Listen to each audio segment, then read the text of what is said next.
This is activity 3 in our conic sections unit. This activity has 2 layers, and this is layer 1. We're going to start with the same tools as we did the previous activity. We need 2 pieces of patty paper, a pencil and a ruler, and a compass. And we'll be making our compass, and we'll be making our circles with a radius of 2 again. On the first piece of patty paper, draw a dot near the center of the paper. It doesn't need to be exact, just eyeball it, but it should be very near the middle. On the second piece of patty paper, trace over this dot so that your starting point is at the same place on both pieces. Go ahead and set one of those pieces aside for now, and let's draw a circle. I'm going to draw a circle on this page with a radius of 2 inches. In order to do that, I can either set my compass to the 2-inch mark on the arc here, or if my compass doesn't have marks on its arc, I can set the radius to 2 inches simply by measuring the distance between the point of the pencil and the tip of the compass. So if I set the point down on the 2-inch mark on my ruler, I can then move the pencil tip in to 0 and make sure that the distance between those 2 tips is 2 inches, and then I'll have a circle with a radius of 2 inches. Now before I start drawing, I'm going to set down a few sheets of paper underneath the patty paper, both to protect the surface of the desk that I'm working on, and also to keep the patty paper from slipping around on the desk too much. Having extra paper underneath gives the point of the compass a little extra something to dig into, and things are less likely to move around in unpredictable ways. When you start drawing your circle, I find that it's actually easier to move the paper around than it is to move the compass.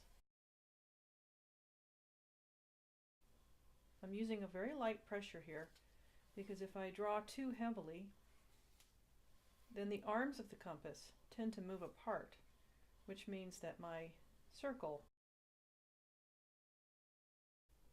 won't be 2 inches across all the way around. The other thing I did was to keep my compass at a bit of an angle.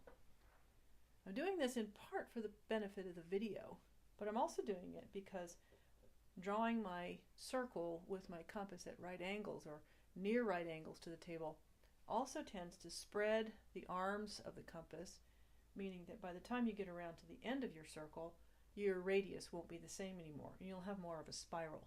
You want a perfect circle. Let's move that layer out of the way and bring the other layer back in and do the same thing. I could do this in the next step. This is for layer 2 after all. But I've got the compass out. It's already set to exactly 2 inches, and that's where I need it. So I might as well just do both layers at the same time. I'm using a very light pressure, and I'm moving the paper more than I'm moving the compass around in a circle. So now I have 2 pieces of patty paper with the same size of circle on them. Again, I'll move one out of the way for the moment. And for now, I think I'll also get rid of this extra paper. And I'm going to add some features to this layer.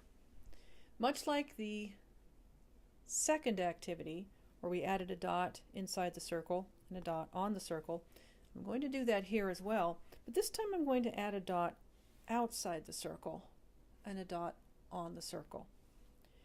I don't know if you can see this, but my circle's not centered, and that's okay. I'm actually going to use that a little bit to my advantage. I'm going to use the area that has the most space in the corner here to find a place for my second dot. My dot needs to be somewhere between the circle and the edge of the paper, between the circle and the edge. somewhere between the circle and the edge. And this area here has the most space in it.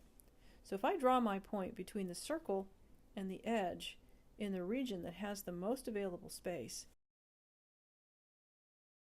then when I do the folding activity, the shape that results from this folding will be more visible, or more of it will be visible.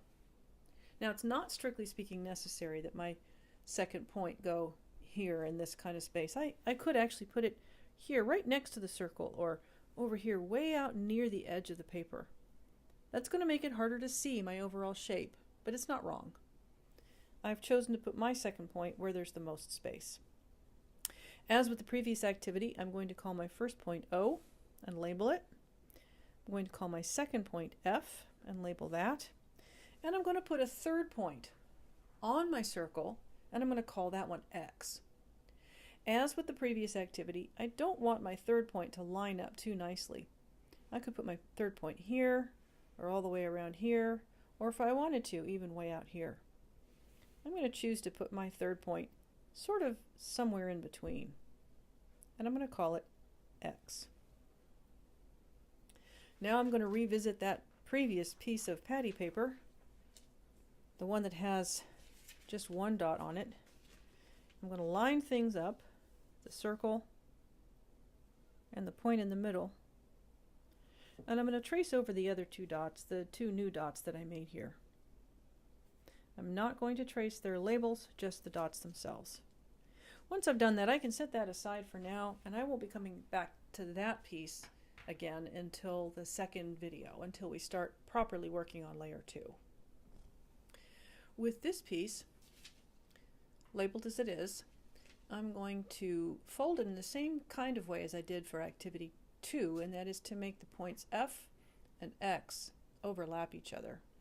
In activity 2, I made X overlap a point F that was inside the circle, and that was easier there.